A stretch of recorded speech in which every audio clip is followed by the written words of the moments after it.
오늘은 1년 상반기를 마무리하고 하반기를 출발하는 7월 첫째 주일 우리 전국 교회 모두 맥주 감사 절기 예배를 드리는 귀한 주일 예배로서의 맥주 감사 절기 예배에 동참해서 함께 예배를 드리고 있습니다. 하나님을 섬기다 보면 성경에 있는 모든 내용들을 가르침을 받고 설교를 듣고 깨닫고 이런 내용들을 지키면서 하나님의 살아계신 것을 경험하고 하나님이 이런 분이구나 라고 한 것을 알게 될 때 귀로만 들었던 하나님이 정말 살아계시구나 이런 간증을 하며 살 수가 있어요. 그런데 한 가지 중요한 것은 내가 하고 싶은 걸 하면 괜찮은데 하기 싫은 것을 성경이 하라고 할 때는 곤욕이라 이거죠. 억압이 된다 이거죠. 이럴 때 하나님은 내가 잘한다. 그러나 너는 이걸 해야 된다 이거죠. 내가 하고 싶다고 해서 하는 것이 다 좋은 것만 아니다 이거예요. 여러분 자녀를 키워서 보면 알겠지만은 하기 싫은 것을 하면은 이게 병이 된 것 같지만은 그게 약이 될 수가 있다 이거죠. 그리고 내가 하고 싶은 거 하면은 그게 좋은 걸로 생각하지만은 안 좋을 때가 있어서 독이 될 수가 있는 것처럼 하나님은 전지하셔서 우리의 모든 처정편을 다 하신 걸 믿기 바랍니다. 피부를 살피신 분이에요. 그래서 이건 좋다라고 하면 하라는 거예요. 내가 하기 싫어도 하라 명령이에요. 하지만은 내가 하고 싶지만은 이건 독이다라고 하면 하지 말라 하셔서 금지를 해요. 그럼 우리는 그걸 모르기 때문에 왜 하나님은 우리가 하기 싫은 것을 하라고 하고 하고 싶지 않은 걸 하라 이렇게 말하느냐 하면서 억압하는 하나님으로 생각하고 오해를 하는 경우가 있습니다. 여러분 절대 억압의 목적이 아니라 축복의 목적으로 우리가 알지 못한 그것을 하라고 하는 것뿐이란 걸 믿기 바랍니다. 하나님은 당신의 택한 백성들에게 그 놀라우신 그 축복을 주셨어요. 특별히 그걸 일러주시기 위해서 나는 여호와라 하면서 복의 근원 되신 여호와라는 거예요. 믿음의 조상 아브라함을 택하여서 그 복을 주십니다. 너에게 복 준 자가 너를 축복한 자 내가 복을 주고 너를 저주한 자를 내가 저주하겠다 하면서 복의 근원 되신 하나님을 여기서 가르쳐주고 있는 겁니다. 여러분 근원이란 것이 뭐냐? 근원이란 건 뿌리라는 거예요. 시작이라는 거예요. 모든 것이 시작이 있습니다. 그런데 시작이 어디에서 나왔느냐라고 하는 것이 매우 중요한데 그럼 복, 누구든 복 싫어할 사람 없잖아요. 다 좋아하잖아요. 그런데 복이 어디에서 나왔느냐 이거예요. 복 받기를 원하시면 아멘 하십시다. 근데 복이 어디서 나왔느냐 이거죠. 여러분 이 강을 이루는 그 물들이 지천이 모여서 강이 되고 지천의 물들이 계속 거슬러 올라가다 보면 어디가 근원지라는 걸 알 수 있잖아요. 근원이 말라버리면 다 말릴 수밖에 없는 거예요. 이 땅에 가지가지 사람들이 원했던 그 복들이 있지만은 그 복의 근원이 어디냐 세상의 사람은 모릅니다. 그러나 성경은 복의 근원 되신 하나님이 누구라는 것을 가르쳐주면서 하나님이 복의 근원이라 이거예요. 그래서 하나님을 가까이 하는 자만이 복의 역사가 있다. 이걸 일러주시고 있는 걸 믿기 바랍니다. 시편 73편 28절의 말씀 보면 바로 여기에서 하나님께서는 당신의 사랑하는 자녀들에게 일러주시고 특별히 시편 기자가 이것을 선포합니다. 여호와를 하나님을 가까이 함이 되게 복이다. 왜 복이 된다고 그랬어요? 하나님이 복의 근원이기 때문에. 그럼 반대로 하나님을 멀리한 자는 어떤 자냐? 27절의 말씀 보니까 망한다 이렇게 가르쳐져요. 따라서 합시다. 주를 멀리한 자는 망하리니 누구와 같이 망하느냐? 음녀같이 망한다는 거예요. 다른 사람의 마음을 사고 또 눈을 흘겨서 마음을 긁어놓고 해서 돈을 많이 얻어내서 그가 부유하게 되었다 할지라도 결국은 망한다 이거죠. 병들고 나이 먹고 누구 의지할 데 없고 망하여서 참 비참한 말로를 볼 수 있듯이 우리가 이런 사실을 보면 성경은 하나님 말씀으로서 하나님의 뜻을 우리에게 선포해 준 거예요. 그런데 하나님 가까이 한 것은 복이고 하나님을 멀리한 것은 망하는 일이다 라고 할 때 아멘 하시면 우리 아멘 한번 해보세요. 아멘 믿습니까? 그런데 이 아멘이 정말 마음속에서 확신이 되어서 아멘이냐 아니면 목사님 성경에는 그렇게 나왔을지라도 우리 주변에 보면 하나님을 가까이 하지 않은 사람이 아주 잘 살고 복 많이 받고 오히려 하나님을 가까이 하는 사람이 찢어지게 가난하게 살고 어려움을 당하고 형편없는 사람이 너무나 많이 있고 널려 있는데 무슨 소리를 그렇게 하십니까? 이건 지당한 말씀이지만은 우리가 현실적으로 살다 보면 그것이 아닙니다. 이것이 한 자락 마음에 깔고 있다 이거예요. 여러분 솔직하게 한번 가슴속에 손을 얹고 한번 생각해 보세요. 하나님을 가까이 함이 내게 복인데 하나님을 가까이 하다도 나에게 복이 된 것 같지 않는 그런, 입에서는 아멘이 뒤어지고 머리에서는 바로 읽었던 말씀 성경에 기록됐으니까 그렇게 인정을 하지만 가슴속에는 와 닿지 않는다 이거예요. 하나님을 멀리한다는 망한다고 그러는데 망하기는 뭐가 망해? 성경은 그렇게 기록해 놓았다 할지라도 망하지 않고 잘만 되던데 라고 하다가 보니까 말씀에 권위를 두지를 않습니다. 동의하십니까? 여러분 사실 우리의 주변에 그런 사람, 여러분 자신이 지금 그렇게 되어지고 있지는 않느냐 이 말이에요. 그런데 복에 거느리신 하나님이 분명히 말씀하셨어요. 하나님 말씀을 가까이 하고 하나님 가까이 한 자는 망한 갖고서는 망하지 않습니다. 선하게 사는 사람, 바로 사는 사람들은 초기에 어렵고 과정이 어렵다 할지라도 반드시 결말은 아름답고 그 어려운 가운데서 모든 걸 뒤집어 엎어서 새로운 그 역전을 일으킨 걸 믿기 바랍니다. 악한 자들이 처음엔 잘되지만 말로가 비참한 것처럼 바로 이 사건들을, 우리 인간은 하루살이의 삶이 아니에요. 영원한 존재입니다. 이 세상에 살다가 또 죽어서 또 주님이 죽었다가 부활하셨듯이 주님 믿는 자는 생명이 있어서 영원한 삶을 누리게 되는데 거기까지 생각할 때 이 세상에 잠시 여러분이 예수 믿지 않더라도 잘 된다고 한 그 시점은 너무 짧은, 긴 것처럼 느끼지만은 전체적인 객관적으로 볼 때는 너무 짧은 그 과정 속에서 힘든 것 때문에 예수 믿더라도 나에게 잘된 것이 뭐가 있냐라고 오해하고 내뱉은 사람이 있어요. 내뱉은 것은 무지하고 인내하지 못하고 교만한 겁니다. 주님의 말씀이 그러니 나는 그러하리라 믿어야 될 줄 믿습니다. 왜? 주님 말씀은 그렇게 되어지기 때문에. 종종 말씀을 듭니다마는 여러분 세상의 유대인들 보세요. 얼마나 어려움을 당하고 나라 없이 2000년 동안 방황하고 그런 삶을 살면서도 그들은 어땠습니까? 그들에게는 아무리 어렵고 나라의 주인들이 몇 번씩 바뀌어졌더라도 하나님을 원망하지 않았습니다.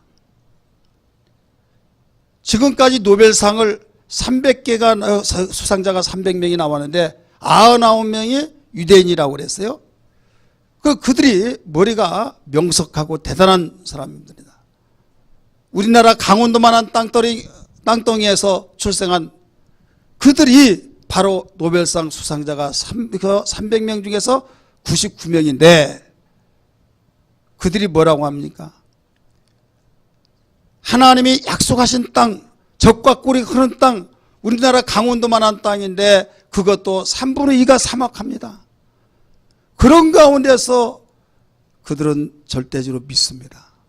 성지순례 가서 물어봅니다. 이게 적과 흐르는 땅이냐? 우리나라 한번 와보라. 그랬더니 우리 한국에서 근무해서 너무 잘한다는 거예요. 외국 생활 해봐서 알기 때문에 너무 잘한다는 거예요. 유럽에 있어서 비옥한 땅 잘 안다는 거예요. 풀 한 폭이 없고 빨간 바위덩어리에서 그들이 살아가면서 그게 적과 꿀이 땅이냐 물어보면 그렇게 답변합니다. 이게 적과 꿀이 흐르는 땅이냐고 물어보면 여호와께서 말씀하셨기 때문에 우리는 그걸 믿노라.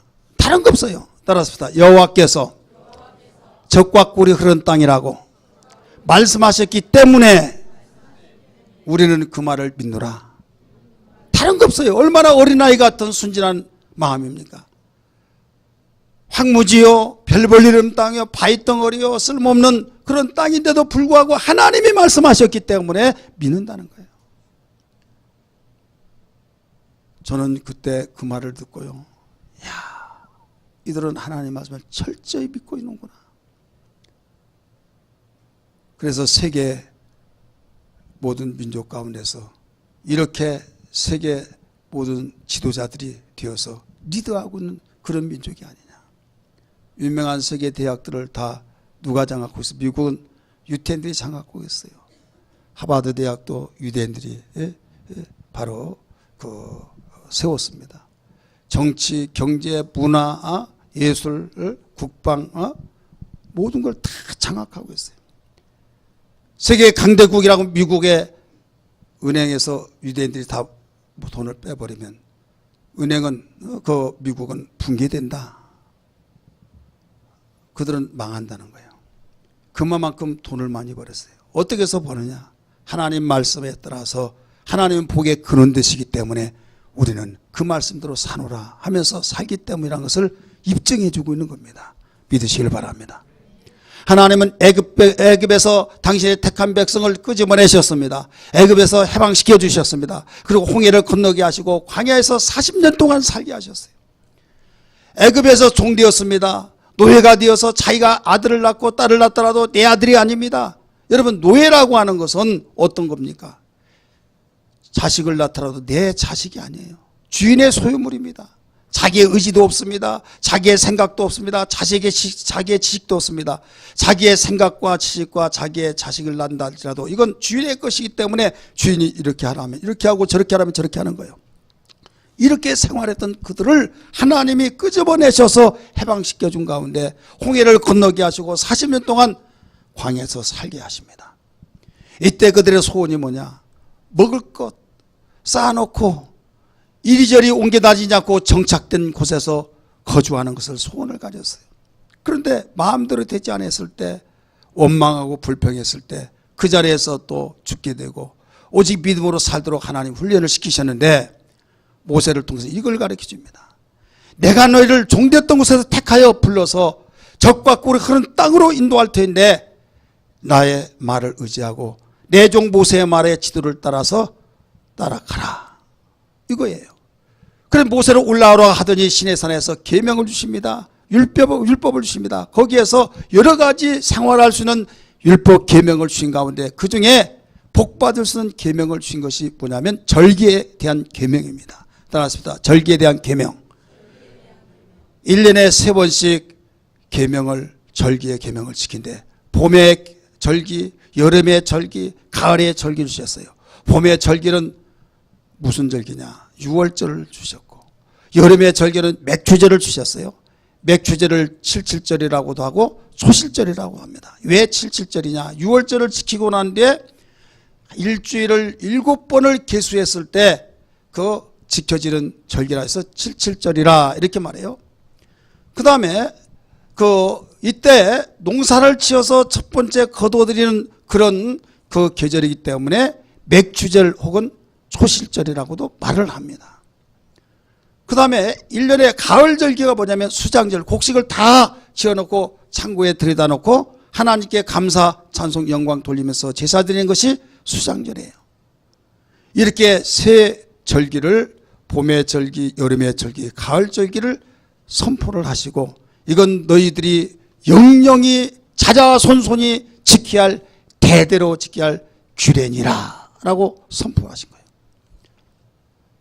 이것은 가나안 땅에 가기 전에 광야에서 교육을 시키더니 하나님이 철저하게 너희가 언젠가는 내가 너희에게 약속한 적과 꿀이 흐르는 땅으로 인도할 터인데 거기에서 농사 짓고 이제 평안한 생활할 때 너희가 잘났다고 똑똑해서 노력해서 되었다고만 생각하지 말고 내가 여기까지 인도해서 축복했으니 그걸 인정하고 절기를 지키라 라고 말씀하신 거예요.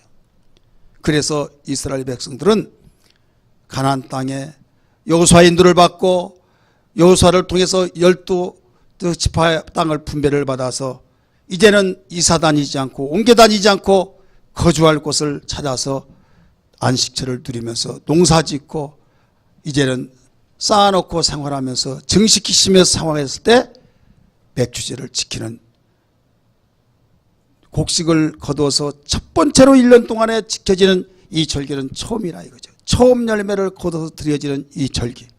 그렇기 때문에 이것을 맥추절이라 이렇게 말합니다. 무슨 절기예요? 맥추절.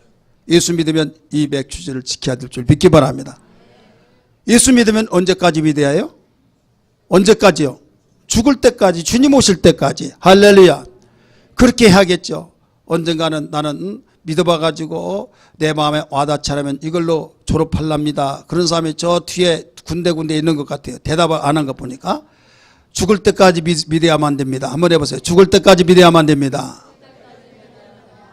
예, 또 안 하는 사람이 3명 있어요. 3명. 자, 언제까지 믿어요? 죽을 때까지.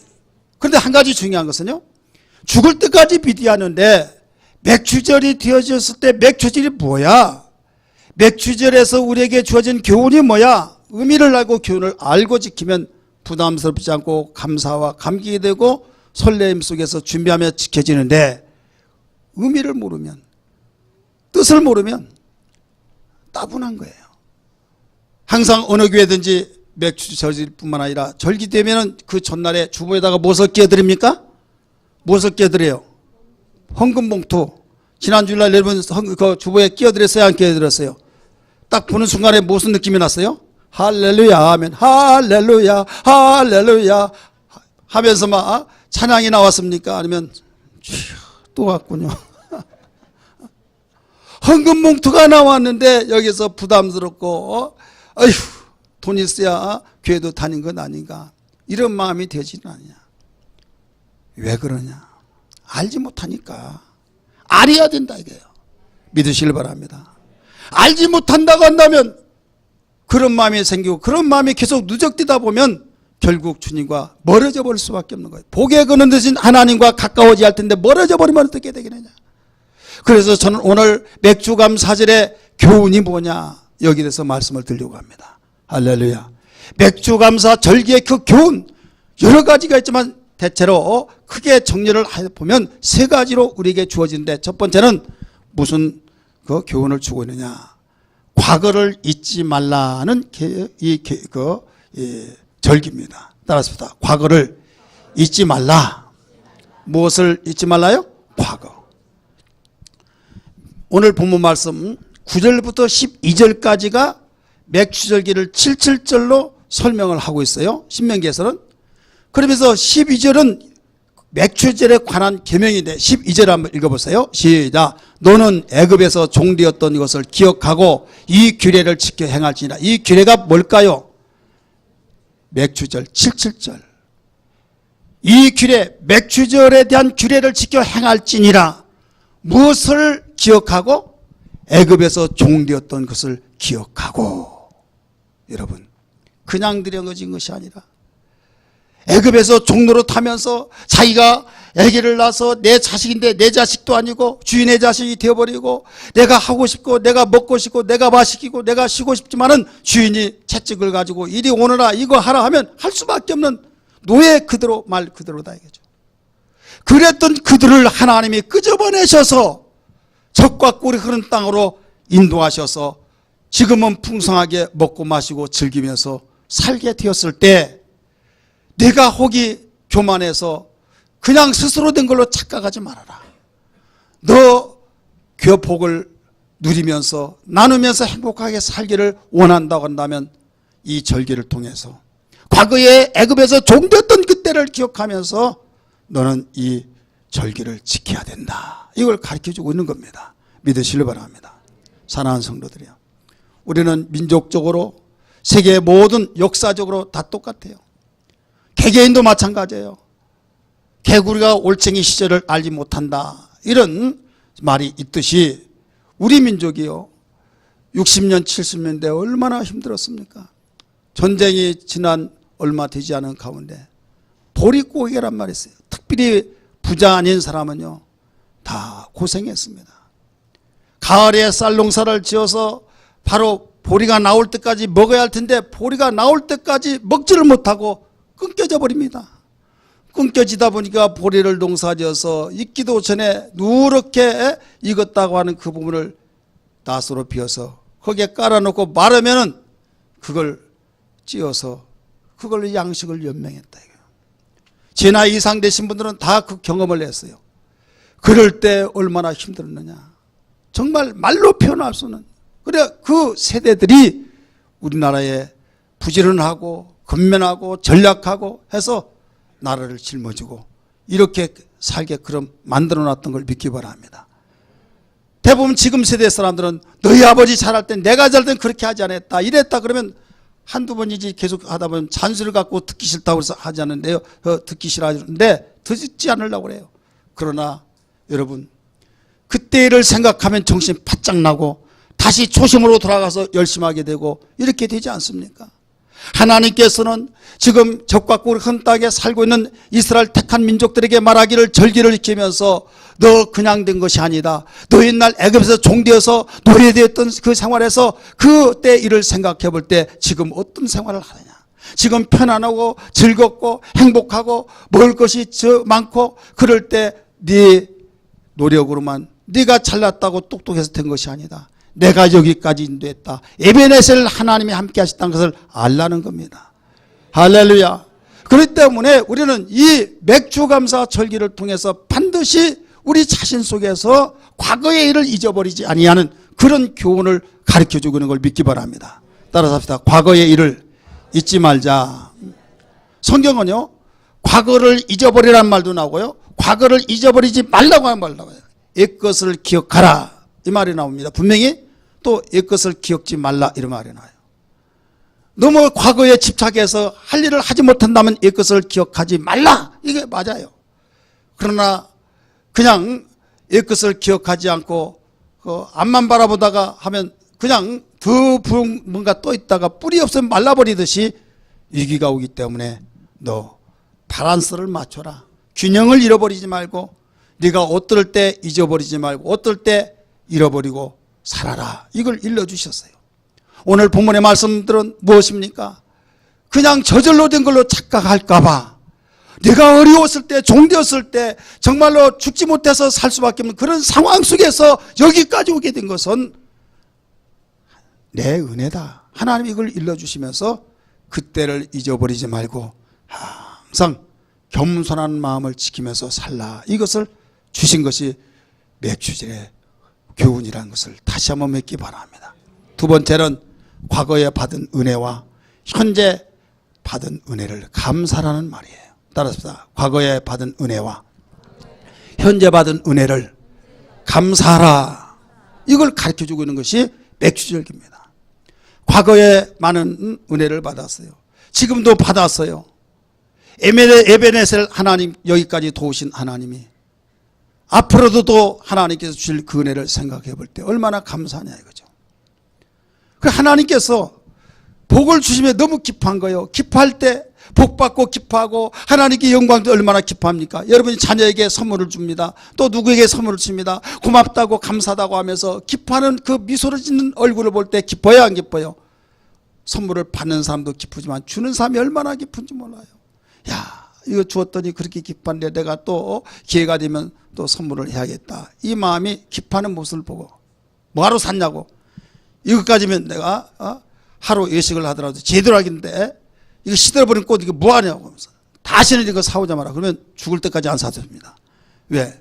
그 마음을 봐야하는데 꽃 자체만 보니까 냄새난 것도 조금 있어 시들어버리고 뭐가 나오냐 이거죠. 그러다 보니까 꽃 한번 나중에 받지를 못해요. 마음을 받아야 하는데.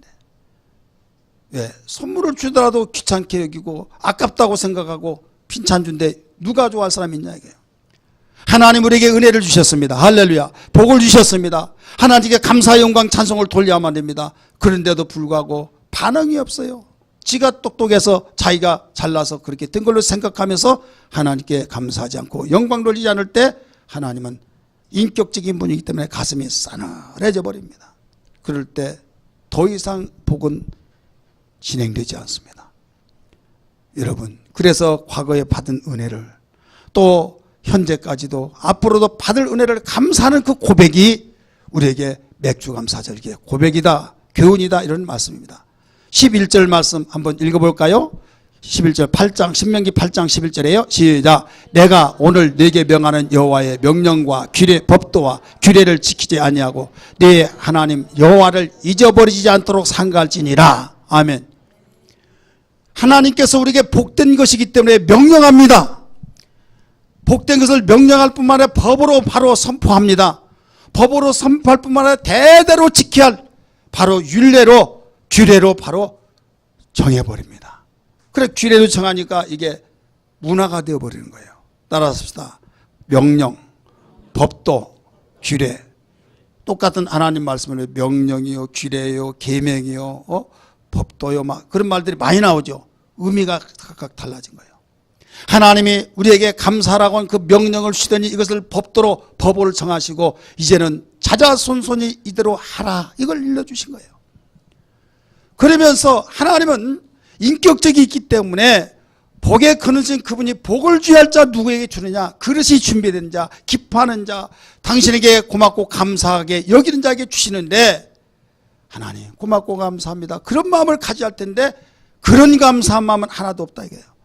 신경질 내고 되는 것이 뭐가 있냐, 믿어봤자 필요 없다고 하고, 그러면 하나님을 잊어버려야 된다 이거예요. 그래서 하나님을 잊어버릴까 봐 염려하면서 삼가라, 조심하라 이런 말씀을 가졌어요.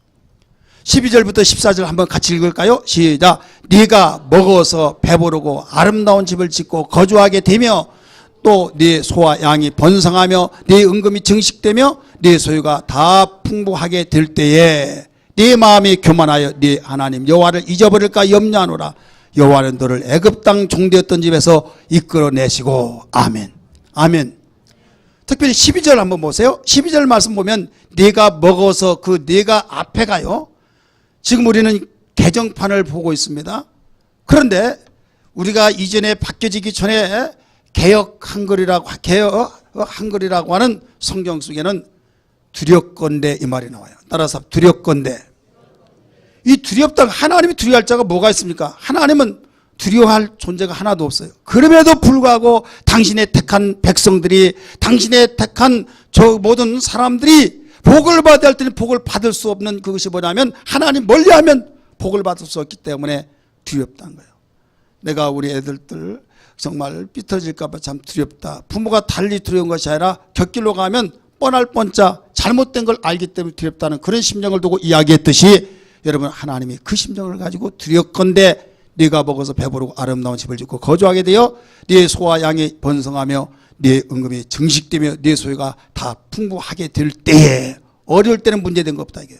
왜? 하나님 도와주세요. 하나님 없으면 살 수 없습니다. 하나님 나를 불쌍히 해주세요. 하나님을 가까이 하는데 바로 재산이 증식되고 풍부하게 되고 여기가 천국이라고 하며 좋다고 하면서 그럴 때에 마음이 교만해져서 14절의 말씀 보니까 하나님을 잊어버린다 이거예요. 내가 노력하고 내 노력으로 해서 이렇게 되었다고 한 것을 하면서 하나님이 안중에도 없는 그렇게 되어버릴까 봐 하나님이 염려한다는 거예요. 하나님이 두렵다는 거예요. 그러면 결과는 뭐예요? 복을 받을 수 없다 이거예요. 복을 누릴 수 없다 이거예요. 망하게 된다 이거예요. 감사라고 항상 이렇게 믿음의 귀한 열매에서 매우 중요합니다. 믿으시길 바랍니다. 예수 믿는 사람들에게 정말 하나님께 감사 찬송은요, 믿음의 총 결집된 열매예요. 열매가 되기 때문에 하나님께서 열매를 요구하시고 열매를 받기를 원하신 걸 믿으시면 아멘 하시 바랍니다. 그래서 감사가 이렇게 중요한 거예요. 마귀는 감사한 마음을 유산시킵니다. 성령께서는 감사한 마음을 잉태시켜서 하나님께 열매를 드려서 영광을 받게 원하신 것을 믿기 바랍니다. 그렇기 때문에 기도하고 열심히 하더라도 불평 원망하게 되면요, 여러분 마귀는 무수하지 않습니다. 그러나 어떤 어려운 환경 속에서도 주님 감사합니다. 하나님 나 같은 것이 무엇이길래 여기까지 인도하셨습니까? 앞으로도 장래일도 모두 좋으신 걸 인도할 줄 믿습니다 하면서 다른 사람이 볼 때는 원망하지 않으면 다행이다고 말할 정도 어려운데도 불구하고 감사하지 않은 그 신앙, 원망치 않고 감사하는 사람이 있는데 하나님이 감동을 받으신다 이거예요.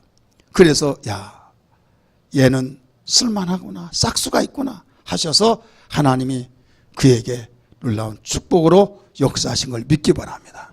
어떤 왕이 신하에게, 신하가 왕에게 김치를 주었더니요, 김치가 얼마나 맛있는데 맛있는지 그 신하를 불러드립니다. 네가 준 김치 이렇게 맛있는 걸 내가 처음 먹어봤다. 너는 김치를 그렇게 맛있는 걸 내게 주었으니 고맙다 하면서 나에게 그렇게 맛있는 김치 하면서 말을 채 끝나기도 전에 예 왕이여 딱 계산을 했어요. 또 해가지고 오느라 그럴까봐 이 김치는 내가 우리 집 사람이 담근 것이 아니라 저 농부가 줬습니다 말을 한 거예요. 농부가. 왜 가만히 맛있다는 거 보니까 뻔할 뻔짜네요. 또 가지고 와라 이 말인 것처럼 생각돼서 농부가 줬습니다. 아 그래 그러면 그 농부를 불러들여 내 앞에 서게 하라 해서 서게 합니다. 그대가 준 김치를 내가 먹었는데 너무 맛있다, 너무 고마운데 어떻게 그렇게 맛있게 했느냐 물어봤어요. 그 농부가 하는 말이 이렇게 말합니다. 왕이에요, 저는 조금 이럴 뿐인데 진정으로 이렇게 맛있게 된 것은 하늘에 있는 하나님께서 하신 것입니다 라고 말했어요. 누가 하신 것이다고요? 김치를 아무리 잘 담는다 할지라도 여러분 가을 배추하고 여름 배추하고 틀려요 안 틀려요? 물 같은 김치 배추가 있어요. 아무리 잘 담그더라도요 맛이 없어요. 가을 깻잎하고 여름 깻잎하고 또 질이 다릅니다. 내가 이런 말 했더니 옆에서 송성은 정말 그래 나는 똑같은 줄 알았는데 다 들리더라고. 여러분 여름 깻잎 잎사귀하고 가을 깻잎은 틀려요. 지금 농부가 이걸 캐치한 거예요. 내가 아무리 잘 담는다 할지라도 배추를 잘 자라게 하시고 잘 맛있게 자라게 하신 그분이 있는데 그분이 하나님입니다. 하나님이 기뻐하시겠어요 안 기뻐하시겠어요? 얼마나 기뻐하십니까?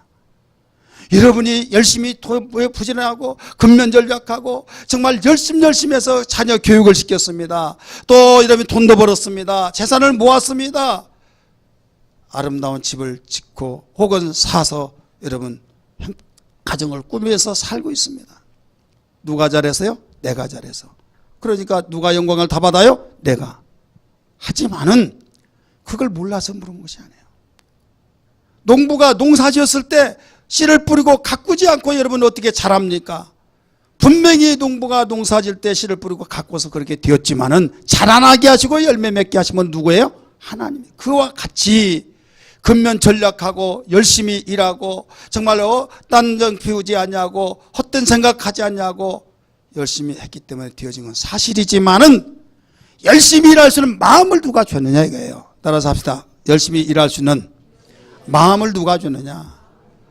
여러분 자녀들이 공부를 열심히 해서 전교에서 1등 했다, 서울대학을 들어갔다, 좋은 직장을 다니게 됐다, 그가 열심히 노력해서 공부해서 됐다. 맞아요. 하지만은 열심히 공부할 수 있도록 그 마음을 누가 줬냐 이거예요. 깨달아지면 아멘 하시기 바랍니다. 하나님이 그 마음을 줬다는 걸 믿으시길 바랍니다. 세상은 몰라요. 그러나 우리 예수 믿는 사람 그걸 고백해야 될 줄 믿습니다. 똑같은 아이들 마음속에 쉬고 싶고 놀고 싶고 유혹받아서 그쪽으로 달려가고 싶겠지만 그 마음을 억제시키고 이겨나갈 수 있는 그 마음을 누가 줬느냐? 하나님이 주셨다 이거예요. 여기저기 쓰고 싶은 건 많이 있지만 근명 전략할 수 있는 그 마음을 누가 줬느냐? 하나님이 주셨다 이거예요. 여러분 성질나면 어떻게 막 거기에 폭탄처럼 막 쏟아 부어버리고 싶지만은 그러다가 범죄자가 된 사람이 얼마나 많습니까? 아무것도 아닌데요. 아무것도 아닌 것처럼 생각할 때 푹 찌르고 뿌지는 것이 너무나 많은 사건들이 밤새 일어나고 있지 않습니까? 그런데 그런 것보다 더 심화된 말을 듣고도 참아낸 그 마음, 하나님이 억제할 수 없는 그 마음을 주셨기 때문에 범죄자가 되지 않냐고 여기까지 왔다 이거예요. 믿습니까? 그러니까 우리는 무엇보다도 우리의 노력도 있지만 그것을 하나님이 노력할 수 있는 그 마음을 주신 것을 인정하라는 거예요. 그래서 하나님이 하셨습니다 할 때 하나님이 하셨다고 해서 그것이 하나님께로 증발돼서 없어져 본 것도 아닙니다. 하나님이 하셨다고 할 때 복에 거느진 그분의 마음이 감동되어서 더 밀어주시고 역사하신 아름다운 결과를 만들어내기 때문에 그렇게 고백하고 감사한 자는 지혜자라는 걸 믿기 바랍니다. 감사해요 주님, 감사해요 주님, 감사해요 주님, 주님께 감사해요. 생각할 때, 날인도 생각할 때 주신 은혜 받을 은혜 생각할 때 주님께 감사해요. 주님께 감사해요. 마음과 성품과 뜻을 다해 주님께 한 번 더 부릅니다. 감사해요. 감사해요 주님, 감사해요 주님, 감사해요 주님, 주내 진실로 주님께 감사해요. 날 구원 생각할 때, 날 인도 생각할 때, 주신 은혜 받을 은혜 생각할 때 주님께 감사해요 주님, 주님께 감사해요. 마음과 성품과 뜻을 다해 주님께 감사해요. 주님께 감사해요. 주님께 감사해요. 할렐루야. 맥주 감사절에서 주신 교훈 세 번째, 마지막으로 우리의 영적인 교훈이 담겨 있는 걸 믿기 바랍니다. 따라서 영적인 교훈이 담겨 있다. 신명기 16장 9절 10절에 보면 거기에 7절이라고 나옵니다. 특별히 출애굽기 32장에 보면 거기에 77절과 초실절이라고 나와요. 그래서 구약 성경에는 이 절기를 이미 말씀드렸던 것처럼 그 맥주절을 뭐라고 그랬어요? 예, 안 띄워요? 시작. 77절 곧 맥주절의 초실절을 지키고 새말에는 수상절을 지키라. 자, 77절이라고도 뭐라고 했어요? 초실절이라고 했어요. 무슨 절기를? 맥주절을. 그런데 이 절기를 신약에 와서 사도행전 2장 1절에 보면 오순절 날에 이미 이름에서 오순절이라고 말합니다. 그럼 오순절 하면 뭐가 딱 생각나요? 성령 강림. 성령 강림하신 날을 의미하고 있죠. 그래서 이 맥주절의 교훈 속에 세 번째 교훈이 뭐냐면 영적인 교훈이 있어요. 그 영적인 교훈이 뭐냐면 성령 강림의 역사를 통해서 우리에게 할 수 없는 것들을 해주시는 놀라운 역사를 이루신 분이라는 뜻이에요. 예수님이 이 세상에 오셔서 부활의 천년매로 오신 걸 믿으시길 바랍니다. 부활하시고 성천하시고 성령을 보내주셔서 믿는 자에게 누구나 성령을 기름부터 부어주신 가운데서 사모하고 믿는 자에게 성령을 모두 다 주셨다 이 말이에요. 성령을 주신 가운데서 여기서 의미가 뭡니까? 바로 맥주절을 통해서 우리는 영적으로 성령을 받아서 우리에게 한계를 느끼는 그 부분을 성령으로 일하신 분이라는 걸 믿으시길 바랍니다. 농사지는 농부가 씨를 뿌리고 가꿨지만 자라나게 하고 열매를 맺는 것은 농부의 영역이 아니에요. 하나님의 영역인 것처럼 여러분이 열심히 일하고 열심히 노력하고 여러분 살림을 한다 할지라도 결과는 하나님이 만들어준 걸 믿기 바랍니다. 여러분이 아무리 몸부림친다 할지라도 인간이 참는데 한계를 느꼈을 때 우리 집사람, 우리 그 사람은 정말 군자야 군자, 성인이야. 그런 사람이 성질내면 더 무섭습니다. 그 사람들이요 한 번 화났다면 나중에 난리 나는 거예요. 안 터져서 그러죠. 한계가 있는 거예요. 사람이란 다 그래요. 하지만은 알아야 할 것이 뭐냐면 성령을 받아서 성령으로 참게 하셔서 성령으로 열매 맺게 하셔서 쭉 하면서 주님이 십자가에서 참으신 것처럼 우리는 성령 받아서 참아낼 수 있도록 은혜를 선물할 수 있다는 걸 믿기 바랍니다. 세상은 알지 못합니다. 하나님을 알고 예수 믿고 성령 받은 사람만이 알게 됩니다. 할렐루야. 그래서 성령 받지 아니하고는 진정한 우리는 온전한 하나님께 영광을 돌릴 수가 없어요.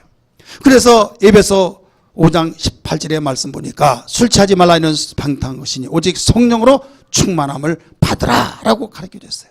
사랑하는 성도들이요, 내가 예수 믿으면서 연수는 올라가고 여러분 20년 30년 되어진데 변화된 것은 없고 참을성도 없고 예수 믿는 게 그러냐 저러냐 하면서 내 마음속에 기쁨도 없어지면서 내가 정말 부끄러워서 못 다니겠다. 나보다 늦게 믿는 사람이 변화되어지고 더 열심히 한데 여러분 그런 사람이 있지는 않습니까? 왜 그런 줄 아십니까? 나의 노력으로만 하려고 하다 보니까 그렇습니다. 내 노력은 한계가 있다. 내가 참을 힘도 한계가 있다. 나이가 열심히 공부하는데 이 머리가 있는 그 머리에도 바로 깨닫고 우리가 아는 것도 한계가 있다 이거죠. 이때 하나님의 영을 부어주셔서 그것을 끌어갈 수 있는 능력을 성령으로 주셨다 이 말입니다. 믿으시길 바랍니다. 울어도 힘써도 참아도 할 수 없지만은 믿음으로 성령의 능력을 할 수 있기 때문에 술 취하지 말고 너 성령의 충만을 받으라는 거예요. 사랑하는 성도들이요, 오늘 맥주 감사절입니다. 무엇보다 성령 충만해야 될 줄 믿습니다. 마음이 강팍하여서 예수를 믿지 않은 사람과 동일하고 똑같은 사람, 저 사람이 예수 믿냐 그런 말을 들으면서 하나님께 영광을 돌리지 못하고 가리우는 사람들이 있다고 한다면, 여러분, 나는 한계가 있어서 여기까지 왔습니다. 메마른 심령에 성령의 담비를 부어 주옵소서. 맥주절에 놀라운 영적 교훈의 역사가 내 심령밭에서 일어나게 도와 주옵소서. 할렐루야. 그리하여 생수의 강이 흘러나리라고 하신 것처럼 주님, 성령의 놀라운 큰 은혜를 부어달라고 기도해야 될 줄 믿습니다. 사모해야 될 줄 믿습니다. 이것이 없이는 여러분 온전한 신앙생활을 할 수가 없습니다. 이것이 없이는 여러분 하나님께 영광 돌릴 수도 없고 감사할 수가 없습니다. 감사를 해야 된다면 머리는 알지만 가슴에서 움직이지 않는데 어떻게 감사 생활을 할 수 있겠습니까? 감사를 낳고 불평은 불평을 낳습니다. 감사는 하나님께 영광 돌리고 하나님 마음을 감동시켜서 하나님의 축복의 문을 열어주셔서 밀어주십니다. 그런데 그 감사가 머리에서는 깨달아진데 가슴에서 나오지 않기 때문에 더 힘든 거예요. 있는 자에게 더 있게 하시고 없는 자는 있는 것마저도 빼앗겨서 있는 자에게 주는 것처럼, 한 번 불평하면요 한 번으로 끝나지 않습니다. 계속 반복되면 눈덩이가 돼서 더 크게 됩니다. 한 번 싸운 것이 싸움으로 끝난 것에서 더 커지면서 나중에는 가정의 위기가 찾아오기도 합니다. 언제까지 여러분 자신을 이기지 못해서 속상해서 내가 정말로 꼭 살아야 되나 갈등을 느끼면서 여러분 예수 믿으며 살아야만 되겠습니까? 종료하시고, 하나님, 나 손을 듭니다.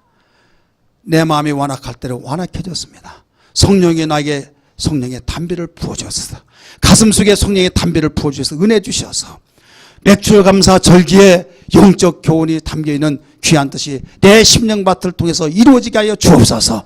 이런 고백이 되기를 주의 이름으로 축원합니다.